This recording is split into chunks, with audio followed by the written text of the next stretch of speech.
Donc bonjour à tous, bienvenue dans ce webinaire. Nous allons donc commencer ce webinaire consacré à une offre de veille partagée que souhaite proposer Minalogic à ses adhérents et également aux entreprises non adhérentes qui le souhaitent, avec le concours de la société Aprobase, qui est également un adhérent de Minalogic et qui réalise déjà pour Minalogic le bulletin de veille photonique que nous diffusons tous les mois.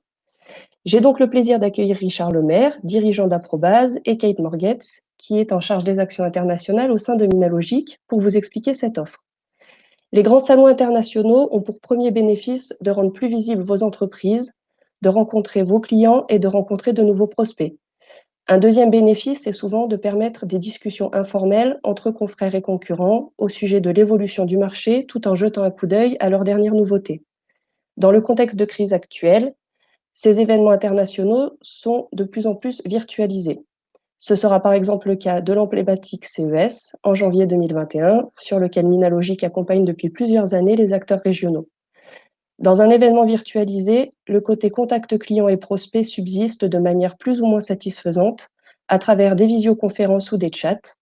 Par contre, le côté discussion informelle au sujet des tendances du marché et observation des nouveautés disparaît car il n'est pas forcément évident de demander des rendez-vous par visioconférence à ses confrères. C'est pour pallier à ce manque que Minalogic et Aprobase ont imaginé l'offre que nous allons vous présenter. Cette offre entre dans le cadre du plan de développement international financé par la région Auvergne-Rhône-Alpes, qu'il faut remercier aujourd'hui, ce qui permet de la rendre particulièrement attractive, d'autant plus attractive, comme vous le verrez, que vous serez nombreux à y donner suite. Voilà pour notre introduction. Donc, nous allons démarrer ce webinaire. Donc, ça commence bien. On va y arriver. On va y arriver. Donc, l'agenda, donc l'introduction que je viens de vous faire au nom de Jean-Marc Rollet. Kate va vous présenter comment Minalogic vous accompagne et vous finance dans le cadre de son PDI. Une petite slide de présentation du CES, bien que vous soyez tous très bien informés sur le salon, j'imagine. Ensuite, Richard vous présentera les services d'Aprobase. Et enfin, nous vous présenterons ensuite le service de veille partagée, le coût, le déroulement de ce service et toutes les modalités pour pouvoir bénéficier de ce service. Et enfin, nous vous parlerons aussi des prochains webinaires que Minalogic vous propose pour vous accompagner au CES 2021. Je passe donc la parole à Kate. Merci Marie. Donc oui, comme le disait Marie, moi je suis Kate Morgetz, je suis en charge des actions internationales au pôle Minalogic. Et du coup, je suis très contente d'accueillir Géraldine et Richard ce matin qui vont vous présenter l'offre de la veille partagée. Qui, comme le disait Marie, vous êtes proposé dans le cadre du plan de développement international qui est financé en partie par la région Auvergne-Rhône-Alpes. Donc, le PDI nous permet de financer les actions internationales du pôle et aussi la participation des entreprises régionales sur ces actions. Donc, pareil, comme le disait Marie, donc, dans le contexte de la crise sanitaire, donc, il nous est encore plus important de mieux préparer les actions internationales qu'on réalise. C'est pour cette raison qu'on vous propose cette année sur les salons à la fois les formations, donc pour mieux vous préparer, et du coup également cette veille partagée pour mieux suivre les tendances marché, identifier les clients, identifier les concurrents. Donc pour nous, ça semble très pertinent comme offre. Alors, donc aujourd'hui, on va vous parler de l'offre dans le cadre du CES. Hey, j'ai réussi à changer de slide, je suis fière de moi. Excusez-moi. Alors, donc le CES cette année, comme vous le savez, il a lieu entièrement en version virtuelle. Et du coup, il a lieu du 11 au 14 janvier prochain, et du coup avec deux jours d'exposition, donc du 12 et 13 janvier. Donc, pendant ces 2 jours, donc les entreprises qui participent avec Minalogic ont chacun leur stand virtuel, donc qui vous permet de mettre en valeur 10 documents, 3 vidéos, donc les liens vers les réseaux sociaux. Il faut également accès à une plateforme de networking et de prise de rendez-vous. Donc, cette plateforme sera ouverte pendant 30 jours suivant le salon. Et du coup, vous pouvez avoir 10 personnes de votre entreprise qui ont accès. Donc, chaque entreprise aura également une visibilité supplémentaire grâce à la présence sur le pavillon donc l'avion, français. Donc, en plus de ce stand virtuel, vous avez également droit aux offres minologiques. Donc, on a déjà fait un certain nombre de formations pour vous aider à préparer. Donc, comment virtualiser vos événements, comment être présent online, donc de façon plus performante. Comment améliorer votre pitch en anglais. On a déjà fait une première séance de best practices pour améliorer son pitch. Et du coup, on va poursuivre cette formation avec une formation plus pointue avec le coaching personnalisé. On a en option aussi la possibilité d'être accompagné par un étudiant de EM Lyon qui est également prise en charge en partie par la région Auvergne-Rhône-Alpes. Donc, ce qui vous permet d'avoir quelqu'un qui pourrait poursuivre du coup l'amélioration des éléments de communication, de tenir le stand sur place, d'aller veiller aussi sur place par la suite de ce que nous propose aujourd'hui Aprobase. Donc, c'est une offre intéressante aussi. Et du coup, il y a également les options de Business France qui sont payantes. Donc, la prise de rendez-vous par Business France pour vous-même et un communiqué de presse, par exemple, qui sont proposés. Donc, toutes ces options de Business France sont également prises en charge par les chèques relance export. Donc, ce que je n'ai pas dit, ce qui est très important d'ailleurs, c'est que le prix pour participer au CES cette année pour avoir son stand, c'est 1 600 €. Mais du coup, avec le cumul des aides nationales et régionales, on est à 160 € de participation pour les PME et ETI régionales. Donc, c'est vraiment une offre très intéressante cette année. Donc, je ne vais pas passer beaucoup plus de temps parce que je veux bien laisser la parole à Richard et à Géraldine. Mais du coup, je vais mettre le lien vers l'offre dans le chat. Et du coup, si vous avez des questions par rapport au CES cette année, n'hésitez pas à me contacter. Je suis à votre disposition et du coup, je resterai également dans le chat. Merci beaucoup.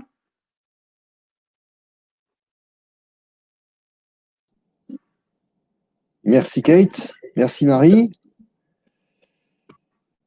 Merci à toutes les personnes qui sont présentes. Je vais vous présenter en quelques minutes les services d'Aprobase en tant que veille et tout spécifiquement l'offre de veille partagée, dont le concept est très simple. Vous avez tous un point d'intérêt commun, le salon CES. Et donc, plutôt que de faire chacun votre veille de votre côté, le principe est de proposer la mutualisation des efforts de veille pour en réduire le coût, d'une part, et probablement pour en étendre le périmètre.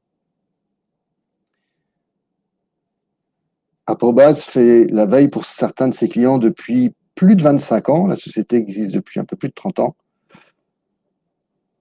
Et je vais tout de suite vous montrer quelques exemples que Géraldine et moi avons tirés des banques de données dans lesquelles nous avons accès. Et peut-être, si tu le souhaites, Géraldine, tu peux décrire en quelques mots le processus qui nous a amené à produire ces exemples qu'on va laisser découvrir aux personnes. Oui, volontiers, merci. Donc, pour préparer ce webinaire, nous avons donc regardé les entreprises qui s'étaient inscrites et nous avons essayé donc d'identifier leur cœur de métier, les produits ou services qu'elles proposaient. À partir de cela, donc on travaille sur le principe de mots-clés. De mots-clés que nous avons identifiés, donc certains en langue native, c'est-à-dire dans des pays d'origine de l'information, et ainsi pour illustrer pour 3 sociétés qui s'étaient inscrites au webinaire d'aujourd'hui, donc par rapport à leur métier, nous avons identifié donc 3 articles en langue native qui sont en lien avec leurs produits et donc potentiellement, donc ici, avec des exemples sur des entreprises qui travaillent également sur les produits, donc de potentiels concurrents de vos sociétés. Voilà, donc l'illustration parfaite de ce que l'on produira, un tout petit peu plus sophistiqué, puisque là, c'est un exemple pour que vous ayez un premier aperçu. Mais typiquement, si vous vous inscrivez au service de la veille partagée, ou plus généralement d'une veille que le fait Aprobase, parce que c'est toujours le même principe pour nous, nous vous restituerons des résumés pertinents qui reprendront comme vous le voyez, le titre de l'article, le cas échéant, quand l'article est en langue native, le titre en langue native, et tout de suite derrière, un résumé pertinent qui comprend en première phrase, presque systématiquement, qui, verbe d'action et quoi. Tous ces articles sont récents, tous datent du mois de novembre, certains sont vraiment très récents, de cette semaine. Et comme vous le constatez, il y en a deux qui sont en chinois pour l'un, en japonais pour l'autre. C'est une des caractéristiques de notre service. Je regarde s'il y a des questions en même temps. N'hésitez pas à poser des questions sur le chat. C'est une des caractéristiques de notre service, c'est d'aller chercher pour nos clients dans des banques de données, donc en grande majorité non disponibles sur le web visible, des informations pour restituer in fine ce résumé pertinent, constituant un renseignement sur l'activité de concurrents ou de clients, selon les cas de figure.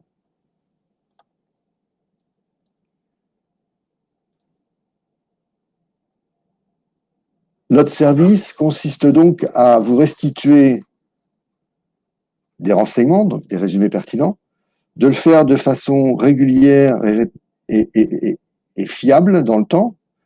Kate et Marie me posaient la question par exemple. On va, pour ce salon, assurer la veille partagée également durant les congés de fin d'année. Et vous les diffusez sous forme d'un rapport qui sera hebdomadaire et qui comportera donc les exemples que vous avez vus précédemment.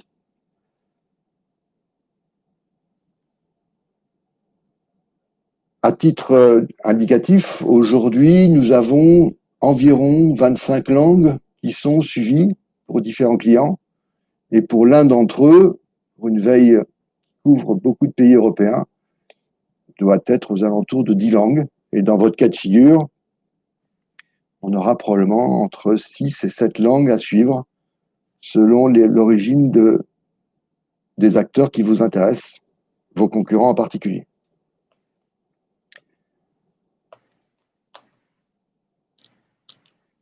Notre activité consiste donc à interroger des banques de données en langue native. Donc, nous payons des droits d'abonnement, nous payons aussi des droits de rediffusion, tout ou partiel, selon les banques de données. Consiste également à indexer les informations que l'on va traiter pour que vous puissiez les exploiter le plus fluidement possible. Les indexations sont typiquement dans quel marché, à quel marché se rapporte un renseignement que l'on publie, à quel produit ça se rapporte, quel procédé éventuellement, ou quelle technologie, etc., etc. Notre chaîne de valeur a pour mot-clé la pertinence, et en particulier au niveau de la diffusion. Pour certains de nos clients, nous allons diffuser plusieurs rapports différents, chacun des rapports s'adressant à un besoin informationnel d'une ou plusieurs personnes, d'un ou plusieurs groupes de personnes. Le but de la manœuvre ici étant de leur transmettre des rapports qui leur sont utiles sous forme de renseignements et pas sous forme d'information, puisque malheureusement, nous sommes tous débordés par l'information à ce jour. Aprobase est une petite équipe. Il va falloir que je mette à jour en haut à gauche. On est un tout petit peu plus de 3 personnes maintenant. En particulier, nous avons dans l'équipe maintenant une personne qui maîtrise le japonais, l'allemand, l'espagnol, le chinois, le russe, et bien sûr l'anglais et un peu le français. Ça peut aider. Nous n'avons aucune expertise dans les métiers de nos clients. Nos clients sont dans différents types d'activités. Pour ce qui vous intéresse le plus, dans l'IoT, dans l'énergie, dans les logiciels, etc., etc. Ils viennent tous chercher en fait cette capacité que l'on a à interroger professionnellement, systématiquement, des banques de données pour leur restituer les renseignements qu'ils n'ont pas le temps ou qu'ils ne peuvent pas aller chercher. Ces données, on va les chercher dans des différentes banques. Vous avez les principales qui sont listées ici.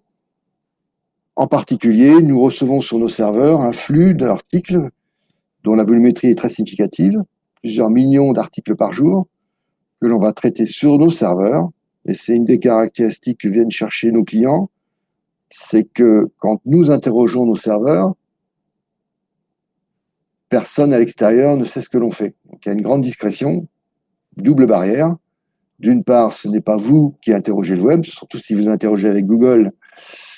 Tous les Américains qui le souhaitent savent ce que vous faites, selon une loi assez bien connue maintenant. Donc il n'y a aucune discrétion à utiliser Google. Et dans notre cas de figure, comme en plus on interroge le propre serveur, ça ne sort même plus du web. Dans votre cas de figure, les banques de données de publications scientifiques sont peut-être pas très intéressantes. Par contre, éventuellement, les banques de données de brevets pourraient l'être. Et c'est également de nos spécificités, c'est que l'on va aussi interroger ces banques de données, si nécessaire, et c'est souvent le cas, en langue native.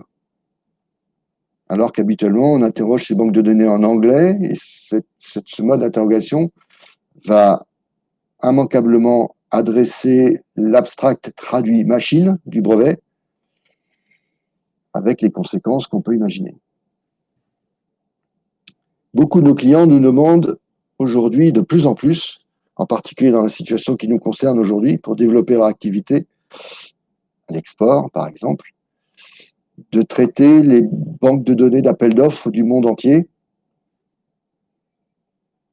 Et c'est un besoin informationnel qui est croissant. On a, entre l'année dernière, donc en 2019 et 2020, doublé notre activité dans ce domaine, et on n'est pas loin de à nouveau doubler en 2021. Pour des raisons de situation économique assez morose.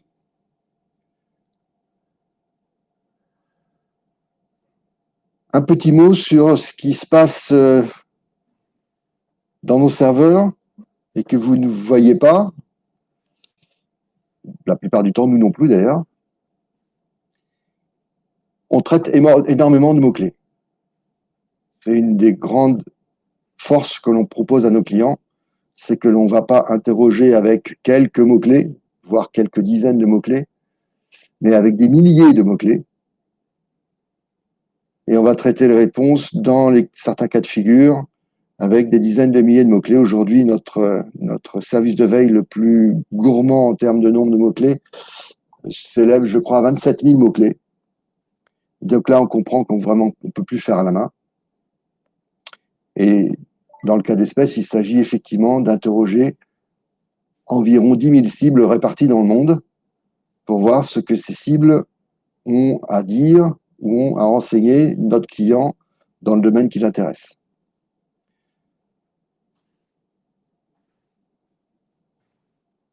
Tous les jours, Géraldine, moi-même, Caroline, et tous les membres de l'équipe, traitons les réponses de nos algorithmes qui sont bien sûr basés sur de l'intelligence artificielle et du machine learning pour en extraire donc de cette proposition les articles qui sont effectivement pertinents. Donc il y a une étape humaine fondamentale. L'algorithme ne fait pas tout, pas encore, Dieu merci, c'est pas pour demain. Il y a des subtilités qu'ils ne comprennent pas vraiment. Et donc, il y a énormément de travail qui explique que, en fait, sur les collectes très volumétriques, on ne va finalement restituer que très peu d'informations. On va collecter le plus large possible pour offrir à nos clients la plus grande garantie de ne rien rater. Richard, je me permets de Oui. te signaler, il y a une question dans le chat, s'il te plaît, de Sébastien. Oui, merci Sébastien. Je lis la question. Jusqu'où approfondissez-vous les informations? Production de contacts et coordonnées historiques, actualité à 2 ans, 5 ans, autres.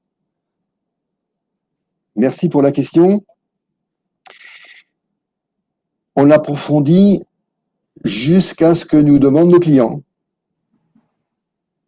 Est-ce que, par exemple, Géraldine, tu veux illustrer un cas d'école concernant la recherche que nous demande régulièrement de l'un de nos clients en termes d'état de l'art technique? Oui, ou dans le cadre, par exemple, de la qualification de fournisseurs. Donc, Oui. on peut être amené à interroger nos banques de données avec les principes de mots-clés que vous a présenté Richard. Identifier donc ce qu'on appelle des prospects qualifiés, donc des entreprises qui potentiellement répondent à l'ensemble des critères que nous a précisé le client. Et donc, on va, dans ce cas précis, donner les coordonnées d'un contact dans l'entreprise, préciser son adresse géographique, numéro de téléphone pour contacter la personne, email. Donc ça, c'est vraiment, on va jusqu'à donner les éléments pour que le client puisse prendre directement contact auprès du prospect qualifié. Et par ailleurs, donc pour la durée, dans le cadre d'études bibliographiques, on peut être amené à remonter à durée de temps infinie, quoi, remonter le plus loin possible pour identifier tout acteur ayant produit de l'information sur la thématique qui intéresse notre client. Voilà, j'espère que ça apporte des éléments de réponse à Sébastien. On a tout récemment, pour l'un des membres de Minalogic d'ailleurs, fait une petite démonstration. Le but du jeu était, d'ailleurs c'est avec Géraldine qu'on l'a fait, le but du jeu était pour ce membre d'identifier des prospects qualifiés et dans certains cas de figure, on a identifié que les sociétés qui par exemple avaient déposé un brevet il y a 4 ou 5 ans avaient changé de nom et donc, ou avaient été rachetés. Pas été, dans le cadre de la démonstration, on n'a pas creusé plus avant, mais en tout cas, en tout état de cause, on avait effectivement restitué à titre d'exemple le nom de la dite société et comme l'a dit Géraldine, les coordonnées et l'adresse, en l'occurrence aux États-Unis, mais ça aurait pu être ailleurs. Voilà, j'espère avoir éclairé le besoin informationnel de Sébastien par rapport à sa question.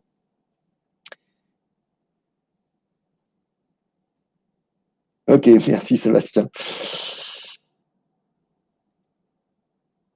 La principale activité que l'on réalise quotidiennement, c'est la veille récurrente.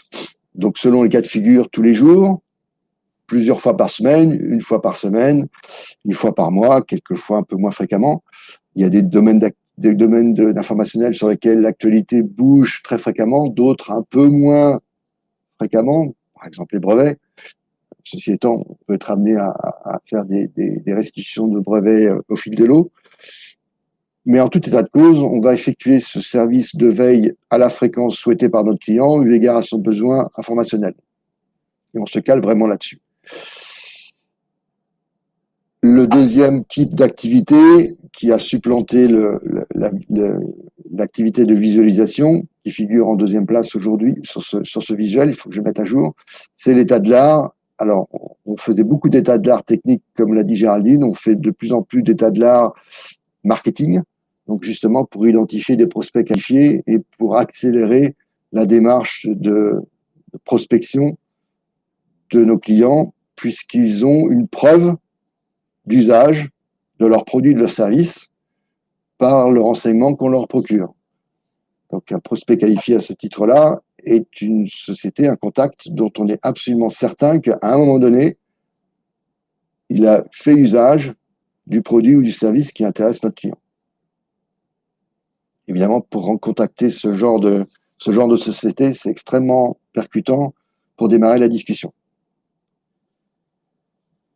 Voilà en quelques mots l'activité d'Aprobase. Nous sommes donc membres de Minalogic, basé à Ugine, un peu plus au nord de Grenoble. Et nous serons évidemment très heureux de, répondre à vos questions, deux, vous accueillir dans cette nouvelle activité de veille partagée dédiée à la thématique du CES. Nous en avons une en cours concernant le salon Electronica, que d'ailleurs Géraldine assure, entre autres, avec une autre personne de l'équipe. avec 3 participants de la sphère minalogique. Et je pense pouvoir dire, sans usurper leur point de vue, que la majorité d'entre eux est satisfait, voire très satisfait, l'une des sociétés étant concernée par l'exemple de recherche de prospects qualifiés dont je parlais tout à l'heure. Voilà, merci beaucoup. Je serai très heureux de répondre à vos questions à venir durant le webinaire ou un peu plus tard. Et je rends la parole à Marie et ou Kate pour vous expliquer la façon dont ça va se dérouler pour vous inscrire et la chronologie. Merci. Merci beaucoup Richard, merci Géraldine. Je vais donc, voilà, comme vous l'a précisé Richard, je vais vous donner un peu plus d'informations concrètes sur comment va se dérouler la suite. Donc les objectifs, vous les avez compris hein, dans la présentation de Richard. Donc vous permettre de vous adapter à cette nouvelle situation de virtualisation des salons et des événements, vous permettre de percevoir les bénéfices de la veille technologique et concurrentielle. Je vous rappelle que donc ce service est subventionné par la région Auvergne-Rhône-Alpes dans le cadre du PDI Minalogique et que dans veille partagée, entendez bien aussi partager les coûts, puisque du coup vous partagerez les coûts entre les participants à ce service, les bénéficiaires de ce service.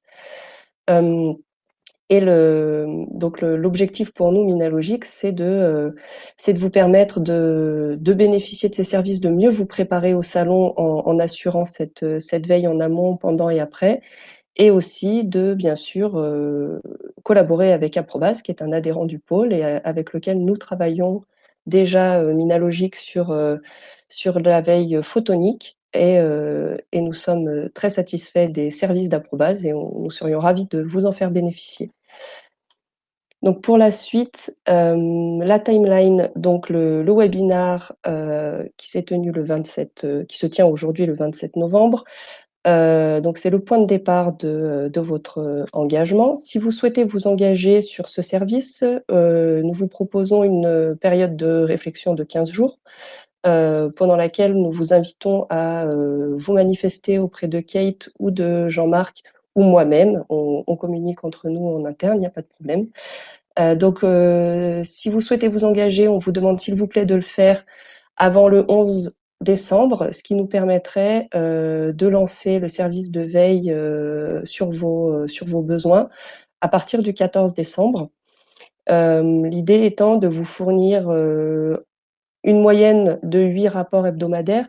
On en a parlé tout à l'heure avec Richard. Le nombre de rapports, c'est important, mais ce qui est important surtout, c'est la quantité d'informations qu'on va pouvoir vous fournir. Donc, c'est quelque chose qui peut évoluer en fonction de la période. Sachez que Aprobase sera en mesure de vous fournir des rapports pendant la période de Noël. On exclut bien sûr le 25 décembre et le 1er janvier. Mais en dehors de ça, pendant les congés de Noël, vous recevrez des rapports aussi pour pouvoir vous préparer. Parce que le CES cette année, c'est du 11 au 14 janvier, donc c'est quand même relativement tôt au retour des vacances. Donc vous bénéficierez de ces rapports en amont et après le salon aussi pour pouvoir assurer la veille au-delà du CES. Donc pendant la période d'engagement, donc d'aujourd'hui de réflexion d'aujourd'hui jusqu'au 11 décembre, donc vous vous engagez auprès de Minalogique, donc il vous suffit de prendre contact avec nous et vous pouvez transmettre donc 5 à 10 noms d'entreprises concurrentes que vous souhaiteriez suivre et 5 à 10 noms de produits concurrents également que vous souhaiteriez suivre dans cette veille partagée. Merci d'envoyer ces informations à Kate ou Jean-Marc ou moi-même et nous ferons le lien avec Richard et Géraldine. À la fin de la période d'engagement, donc on fixera le prix définitif de ce service, puisque je vais vous le présenter après, c'est un service qui est le tarif est dégressif en fonction du nombre de participants. Donc nous vous informerons du tarif et la veille sera officiellement lancée pour vous fournir des premiers rapports au plus vite. Donc pour les tarifs, donc il y a un tarif adhérent, Minalogique, et un tarif non adhérent. Et donc, comme vous pouvez le voir sur cette slide, donc à partir de 5 entreprises engagées, on est sur un tarif de 160 € qui ensuite est dégressif en fonction du nombre de sociétés. La même slide qui présente le tarif pour les non-adhérents, donc vous notez la différence de prix assez notable, hein, 270 € pour des non-adhérents sur une base de 5 personnes engagées. Encore une fois, on fait notre maximum pour privilégier nos adhérents. Et enfin, donc le premier rapport hebdomadaire vous sera remis à partir, c'est pas à partir du 14 décembre du coup. Si, dès le 14 décembre en fait, vous lancez la veille très rapidement, excusez-moi, j'ai dit une bêtise. Et il sera envoyé donc par Aprobase à la personne que vous nous aurez donné comme contact dans vos retours d'engagement. Et Aprobase vous donne aussi la possibilité de vous inscrire gratuitement sur une plateforme. Alors là, je vais redonner la parole à Richard pour qu'il vous en parle un peu mieux que moi. Richard, je te laisse présenter votre plateforme. Oui. Alors, on a effectivement une plateforme qui sera dédiée à ce salon, à laquelle vous pourrez vous connecter avec un login et un mot de passe assez classique. Pour ceux qui connaissent la plateforme Minalogic, ça ressemblera presque trait pour trait.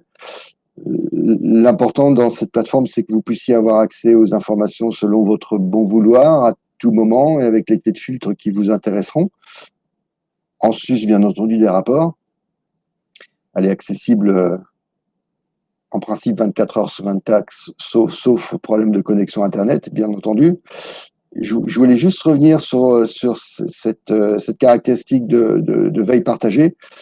Vous avez, et je vous invite, le droit, et je vous invite vraiment très fortement, à promouvoir cette offre, y compris à l'extérieur du Minalogic. Vous l'avez compris, elle n'est pas limitée aux membres, puisque vous l'avez aussi compris, plus il y aura d'adhérents à cette offre, plus le prix sera bas pour tout le monde, et plus le nombre d'informations qui sera situé soit élevé.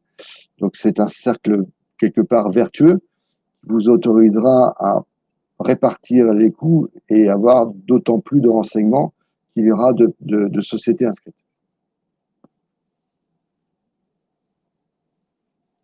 Très bien. Voilà ce que j'avais à dire. Merci. Merci beaucoup. Est-ce que vous avez des questions? Si c'est le cas, merci d'utiliser le chat. Richard y répondra en direct. Et si jamais vous avez des questions par la suite, vous pouvez nous contacter chez Minalogic ou contacter Richard également. Sachez que le webinar est enregistré, qu'il sera disponible très prochainement sur notre chaîne YouTube et que vous recevrez également un mail de notre part avec le support de slide d'aujourd'hui, le lien vers le webinar en replay. Et donc, vous retrouverez les coordonnées de Richard dans ces documents et vous pourrez également prendre contact avec lui directement. Alors, nous avons une question de Vincent. Merci pour la question, Vincent. Je la reformule. Vincent, vous cherchez à trouver des concurrents? Par voie de conséquence, la maturité du marché, je reviendrai là-dessus. Et donc, pour répondre à vos questions, oui, nous répondons à ce besoin. C'est typiquement l'exemple que j'ai relaté concernant l'un des membres de Minalogic, à titre de démonstration. Nous avions, avec Géraldine, une liste de produits et ou de fonctions de produits, on va dire ça comme ça. Et bah, écoute, comme Géraldine, c'est toi qui l'as fait, peux-tu illustrer la réponse pour répondre à Vincent? Alors ça rejoindra un peu ce qu'on a déjà expliqué, mais d'une façon un tout petit peu plus détaillée peut-être pour que Vincent comprenne bien que effectivement on peut répondre à ça. Oui, et puis je prendrai même les exemples qu'on a ici témoignés dans ce webinaire. C'est vraiment la démarche qu'on a faite pour les premiers exemples exactement. Donc là, on est parti des sociétés qui étaient inscrites au webinaire. On a regardé leur activité ou leurs produits, services, et on n'était pas du tout, a priori, on ne connaissait pas le nom de concurrents. Et là, donc, les informations qui sont présentées à l'écran, citent des entreprises qui développent des produits ou services qui sont donc comparables, les mêmes en concurrence par rapport aux vôtres et potentiellement donc des concurrents. Voilà. Est-ce que Vincent a répondu à votre question? Super. Merci beaucoup. Merci. Juste un petit complément sur la maturité du marché. Je l'ai dit tout à l'heure, mais je le dis toujours trop vite. Nous n'avons aucune expertise dans les métiers de nos clients. Notre expertise, comme le vient d'illustrer Géraldine, c'est d'aller chercher des données existantes et de vous restituer des renseignements qui vous permettent d'agir. Un renseignement par rapport à une information, c'est une information qui est suffisante pour agir. Je prends toujours l'exemple de température, moins 25 degrés demain matin, bah, c'est une donnée. Moins 25 degrés demain matin à Lille, bah, c'est ballot pour nos amis lillois, ils vont avoir drôlement froid, mais nous, on va pas en faire grand-chose. Moins 25 degrés demain matin à Saint-Égrève, pour les Grenoblois, là, ça change tout. Si on doit sortir demain matin, on va se couvrir. Donc, c'est un renseignement. On peut agir. C'est suffisant pour entamer une action. Et donc, l'exemple, je vais prendre le deuxième exemple de ce que vous avez sous les yeux pour illustrer ce qu'a dit Géraldine. On avait le nom d'un produit de l'un d'entre vous inscrit. On a interrogé nos banques de données et on a trouvé un acteur qu'on ne connaissait pas, comme l'a dit Géraldine, qui a mis sur le marché tout récemment une nouvelle version de son produit. Pour ce qui concerne la maturité du marché, ça, c'est l'expertise de notre client qui va pouvoir le dire. Nous, on va vous apporter autant d'enseignements que nécessaire et avec votre expertise, vous serez à même de dire et d'apprécier si effectivement le marché est mature ou en voie de croissance ou en voie de décroissance. Mais là, c'est effectivement votre expertise qui va parler. Nous, on ne l'a pas. Par contre, dans le cas d'un suivi régulier, une veille régulière, de la même façon qu'on n'avait pas le nom de cette société, Olive Union, nous faisons des veilles récurrentes pour certains de nos clients et très régulièrement, je dirais que statistiquement au moins une fois par semaine, pour l'ensemble de nos clients, nous allons trouver de nouveaux acteurs. Alors pas forcément des startups, des sociétés qu'ils ne connaissaient pas et qui ont eu le bon goût ou le mauvais goût d'ailleurs de publier à un moment donné et de se faire repérer. Tiens, on a un concurrent qu'on ne connaissait pas, il est à tel endroit, il fait telle chose. Voilà, j'espère que ça illustre un peu mieux la réponse pour Vincent en ce qui concerne la maturité du marché. Oui, et puis pour Vincent, je me permettrai de rajouter, il précisait dans la question, Vincent, qu'il ne connaissait ni le nom de ses concurrents, ni le nom des produits. Donc dans ce cas-là, on peut aussi partir de mots-clés à partir de technologies ou de l'environnement technologique de votre domaine d'activité. Donc ça nous permet de chercher sans connaître a priori le nom de concurrent, le nom de produit. Donc on attaque par différents axes qui nous permettent donc de bien quadriller la zone de couverture, de surveillance et du coup de partir à la recherche de renseignements avec différents, enfin en ciblant des domaines d'activité, des technologies, des applications, voilà, donc voilà, de partir à la recherche sans avoir a priori de nom d'acteurs ou de produits et de les découvrir justement par l'action, par des actions de veille sur différents axes. Du coup, Richard et Géraldine, est-ce que dans les informations qu'on demande donc aux entreprises intéressées de nous communiquer, on peut leur proposer également de communiquer des mots-clés? Parce que là, on a présenté donc des noms, on propose d'envoyer des noms d'entreprises concurrentes ou des noms de produits. Donc dans le cas de Bookino, on peut leur proposer d'envoyer des mots-clés plutôt sur la technologie recherchée. Oui, comme l'a dit Géraldine, et c'est une précision extrêmement importante, quand on a une innovation, il y a des cas d'usage qui sont par essence inconnus, certains d'entre eux en tout cas peuvent l'être. Et donc, effectivement, on va, comme l'a dit Géraldine, travailler sur la technologie, sur la fonction assurée par le produit ou le service, et de fil en aiguille, identifier des nouveaux types d'activités. J'aurais dû demander l'autorisation du membre de Minalogic de le citer, parce que c'est vraiment un cas d'école. Cette start-up dans Minalogic a aussi une forte innovation, et une de ces questions à laquelle je pense nous avons participé en ce qui concerne la collection de renseignements, c'est de connaître quel est le besoin fonctionnel et technique du marché, les caractéristiques techniques qui sont demandées par le marché eu égard inhibition qu'il porte. Et deux, eu égard à cette caractéristique technique, en tout cas la tendance, quels seraient ou quels sont les prix ou les niveaux de prix acceptés dans ce type d'application. Dans le premier cas de figure, il n'a pas tous les éléments. Et en particulier, il y a des cas d'application pour lesquels on ne connaît pas le nom, ni du produit, ni du concurrent en l'occurrence. C'est comme le disait Géraldine, on se raccroche dans notre technique à d'autres éléments d'information, donc la fonction, la technologie, les cas d'usage, etc., pour pouvoir effectivement identifier les renseignements et les rapporter à notre client. Donc pour répondre à ta question, Marie, oui, si l'un des membres n'a pas de nom de concurrent, n'a pas de nom de produit, on prendra peut-être quelques dizaines de minutes ou quelques minutes pour pas trop le monopoliser, à écouter, à visiter son site, à écouter ce qu'il a fait, peut-être lire un brevet ou deux qu'il aura déposé et lui proposer une restitution, une reformulation de son besoin informationnel pour s'assurer qu'effectivement on a à peu près bien compris et qu'on va pouvoir décliner comme il se doit. Donc la réponse à ta question, Marie, est oui. Merci beaucoup.